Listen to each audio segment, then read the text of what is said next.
പ്രിയപ്പെട്ടവരെ, ഇതെൻ്റെ ഒരു റിക്വസ്റ്റ് ആണ് കേട്ടോ. ഈ ഒരു വീഡിയോ നിങ്ങൾ എല്ലാവരും ഒന്ന് കാണണം.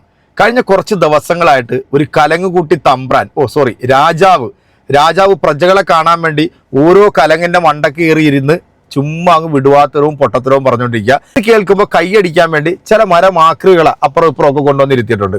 കേരളത്തിലെ ജനങ്ങൾക്ക് പറ്റിയ ഏറ്റവും വലിയൊരു അബദ്ധം എന്താണെന്ന് ചോദിച്ചു കഴിഞ്ഞാൽ തൃശ്ശൂരിൽ നിന്നും ഈ ഒരു വാഴയെ അങ്ങോട്ട് ജയിപ്പിച്ച് കേന്ദ്രത്തിലോട്ട് വിട്ടു എന്നുള്ളതാണ്. ഇപ്പൊ കേന്ദ്ര സഹമന്ത്രിയും കൂടി ആണല്ലോ അല്ലെ, ആ തൃശ്ശൂരിലെ MP കൂടെയാണ്. കഴിഞ്ഞ കലങ്ങുകൂട്ടി ചർച്ചയിൽ ഒരു പാവപ്പെട്ട അമ്മച്ചിയും ഒരു പാവപ്പെട്ട അച്ഛനും ചെന്നപ്പോഴത്തേക്ക് അവരോട് കാണിച്ചിട്ടുള്ള ആ ധിക്കാരം ഉണ്ടല്ലോ, അതായത് ഇയാളുടെ മനസ്സിൽ ഇപ്പോഴും മറ്റേ സവർണ ആ ഒരു മേധാവിത്വം അല്ലെങ്കിൽ മറ്റേ അടുത്ത ജന്മത്തിൽ പൂനൂലിട്ട ബ്രാഹ്മണനാകണം, എൻ്റെ അയ്യനെ സേവിക്കണം എന്നൊക്കെ പറഞ്ഞിട്ടുള്ള ആ ഒരു ചിന്താഗതി ഉണ്ടല്ലോ, അതിപ്പോഴും മനസ്സിലുണ്ട്. പുള്ളി വിചാരിക്കുന്ന ഇവിടെ ഉള്ളവരെല്ലാം പ്രജകളാണ്, ഞാൻ മറ്റേ കൊമ്പത്തെ രാജാവാണെന്നൊക്കെ അയാളുടെ ഒരു ധാരണ. കഴിഞ്ഞ ദിവസം വന്നിട്ടുള്ള 2 പ്രസ്താവനകൾ, ഇത് പ്രജാരാജ്യം, കലിംഗ് സംവാദത്തിൽ വിവാദ പരാമർശവുമായിട്ട് ആക്ഷൻ ഹീറോ സുരേഷ് ഗോപി. ചില സമയത്തൊക്കെ പുള്ളി മറ്റേ കമ്മീഷണർ ആകും. നമ്മുടെ ഗണേഷ് കുമാർ പറഞ്ഞതുപോലെ പുള്ളിയുടെ വണ്ടിയിൽ ഇപ്പോഴും മറ്റേ തൊപ്പിയിരിപ്പുണ്ടെന്നാണ് പറയുക. കാരണം പുള്ളി അങ്ങോട്ട് വെളിയോട്ട് ഇറങ്ങിക്കഴിഞ്ഞാൽ പിന്നെ സത്യത്തിൽ കേരളത്തിലെ ജനങ്ങൾക്ക് ഇതിലും വലിയൊരു അബദ്ധം ഇനി എന്താ പറ്റാനുള്ള. തൃശ്ശൂരിലെ ജനങ്ങൾ സത്യത്തിൽ പെട്ടെന്നുള്ള, കാരണം അവർക്ക് ഇനി ഒന്നും പറയാനില്ല. ഒരു അബദ്ധം ചെയ്തു പോയി. ഇന്നത്തെ ഏറ്റവും ലേറ്റസ്റ്റ് ആയിട്ടുള്ള മറ്റുള്ളൊരു വാർത്ത എന്ന് പറഞ്ഞത്, ഏകീകൃത സിവിൽ കോഡ് വരണം, ഇവിടെ നടപ്പാക്കില്ലെന്ന് പള്ളിയിൽ പോയി പറഞ്ഞാൽ മതി കോവിഡ് തമ്പുരാൻ. അതെ, നമ്മുടെ മാതാവിന് മറ്റേ ചെമ്പുകിരീടം വെച്ചില്ലേ, ആ പള്ളി കയറിയിട്ട് അങ്ങോട്ട് പറഞ്ഞാൽ മതി ഇവിടെ സിവിൽ കോഡ് നടപ്പാക്കണോ വേണ്ടയോ എന്നുള്ളതൊക്കെ ഇവിടുത്തെ ജനങ്ങൾ അല്ലെങ്കിൽ ഇവിടുത്തെ ജുഡീഷ്യറിയൊക്കെ അങ്ങോട്ട് തീരുമാനിക്കും. ഒരു അധികാരം കയ്യിൽ കിട്ടിയെന്നും പറഞ്ഞുകൊണ്ട് അത്ര അങ്ങോട്ട് നെഗളിപ്പും കുന്തളിപ്പും ഒന്നും വേണ്ട.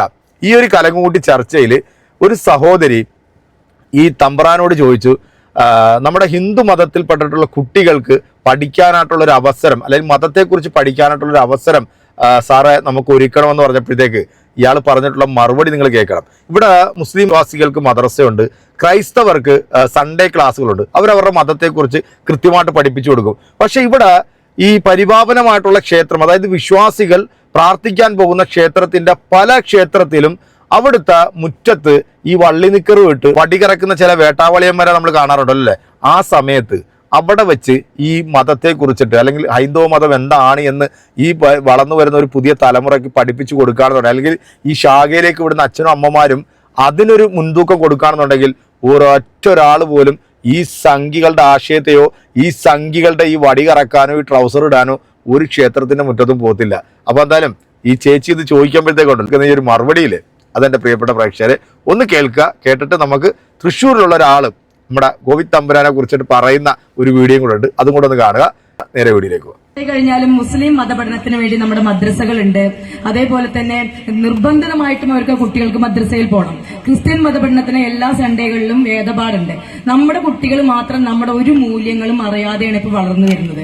എല്ലാം കാണുന്നത് അവർ TV കൂടെയാണ്, മഹാഭാരതം രാമായണം ഒക്കെ. അത് നമുക്കിവിടെ എന്തെങ്കിലും ആഴ്ചയിൽ ഒരു ദിവസമെങ്കിലും നമ്മുടെ കുട്ടികൾക്കൊക്കെ പഠിക്കാനാ നമ്മുടെ മതത്തെ കുറിച്ചൊന്ന് അവബോധം വരുത്താൻ എന്തെങ്കിലും ചെയ്യാൻ പറ്റുമോ എന്നാണ് അറിയുന്നത്. നിങ്ങളുടെ MLA യോട് ചോദിച്ചോ?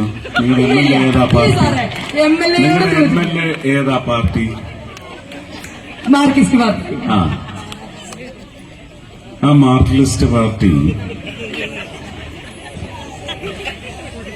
സർക്കാരിന്റെ കീഴിലാണ് ദേവസ്വം ബോർഡ്. നിങ്ങളിത് ന്യായമായിട്ടും അദ്ദേഹത്തിന്റെ വീട്ടിൽ കയറി ചോദിക്കേണ്ട ചോദ്യമാണ്. അല്ലേ?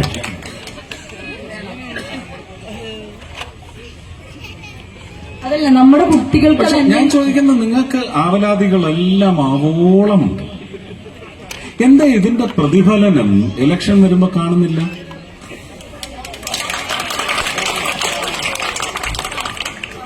കഴിഞ്ഞ തവണ കിറ്റ് തന്ന് നിങ്ങളെ പറ്റിച്ചെങ്കിൽ അതിൽ നിന്ന് പാഠം ഉൾക്കൊണ്ടുകൊണ്ട് ഇത്തവണ കിറ്റുമായി വന്നാൽ അവന്റെയൊക്കെ മോന്തയ്ക്ക് വലിച്ചെറിഞ്ഞു കൊടുക്കണം. തയ്യാറാണോ? ഇല്ലെങ്കിൽ നിങ്ങളെ ആർക്കും രക്ഷിക്കാനൊക്കത്തില്ല, ആർക്കും രക്ഷിക്കാനൊക്കത്തില്ല. 1,80,000 രൂപ ഒരു അമ്മയ്ക്ക് കൊടുക്കാനുള്ളവർ അവർ ന്യായമായിട്ട് ചോദിച്ച ചോദ്യത്തിന് വളരെ ന്യായമായിട്ടുള്ള മറുപടി കൊടുത്തിട്ടും 10,000 രൂപ കൊടുത്ത് വലിയ കേമന്മാരായ കേരളമാണ്, കേരള ഭരണമാണ് ഇവിടെ ഉള്ളത്. ഓർത്തോളണം. ഇനി ആ 1,70,70,000 ആ അമ്മ എത്ര തവണ കയറി ഇറങ്ങണം?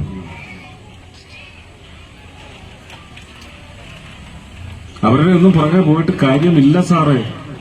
ചെല്ലുമ്പോഴെല്ലാം പിന്നെ വാ, ഇപ്പൊ ഒന്നുമില്ല എന്ന് പറഞ്ഞവരാ എന്ന് പറഞ്ഞ ആളാണ്. ഓ, ഇത് സുരേഷ് ഗോപിയുടെ പുറകെ പോകുന്നതിനേക്കാൾ നല്ലത് അവിടെ പോകുന്നതായിരുന്നു എന്ന്.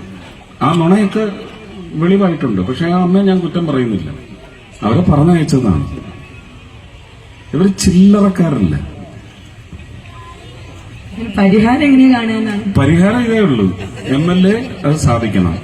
ഇല്ലെങ്കിൽ അത് സാധിച്ചു തരുന്ന ഒരു MLA നിങ്ങൾ ഇവിടുന്ന് തെരഞ്ഞെടുക്കുക.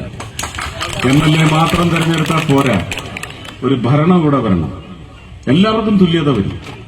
മദ്രസയും നടക്കും, കാറ്റക്കിസം ക്ലാസും നടക്കും, വേദപഠനവും നടക്കും. ഇനി സുരേഷ് ഗോപി തൃശ്ശൂർ ജയിക്കാൻ സാധ്യതയുണ്ടോ? ഇനി നിന്നാ ബുദ്ധിമുട്ടാണ്. വെച്ചിട്ടുണ്ടെങ്കിൽ അവൻ ആ മാക്സിമം അവൻ കഴിഞ്ഞ പ്രാവശ്യം വന്ന് യൂട്ടിലൈസ് ചെയ്തു. പള്ളികളും ഒക്കെ കയറി വലിയൊരു വാർത്തയിലേക്ക് അവൻ ഇനി രക്ഷപ്പെടാൻ വിഷമമാണ്. ഇനി വോട്ട് കിട്ടാൻ സാധ്യതയില്ല എന്നാണോ പറയുന്നത്? മിക്കവാറല്ല, 100% വിജയം കിട്ടില്ല. BJP-യിൽ വേറെ ആരെങ്കിലും നിന്നാല് രക്ഷപ്പെടാൻ BJP-ക്ക് തൃശ്ശൂർ വലിയൊരു ഗുണമില്ല.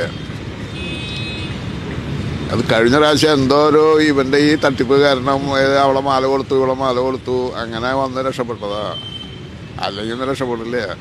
ഇപ്പൊ ഒരു സംഭവം ഉണ്ടായിരുന്നല്ലോ, ഒരാള് നിവേദനം കൊടുക്കാൻ പോയപ്പോ വാങ്ങാതെ പോയ സംഭവം. എഴുത്തുണ്ട്, ഇന്നത്തെ പേപ്പറിലുണ്ട്.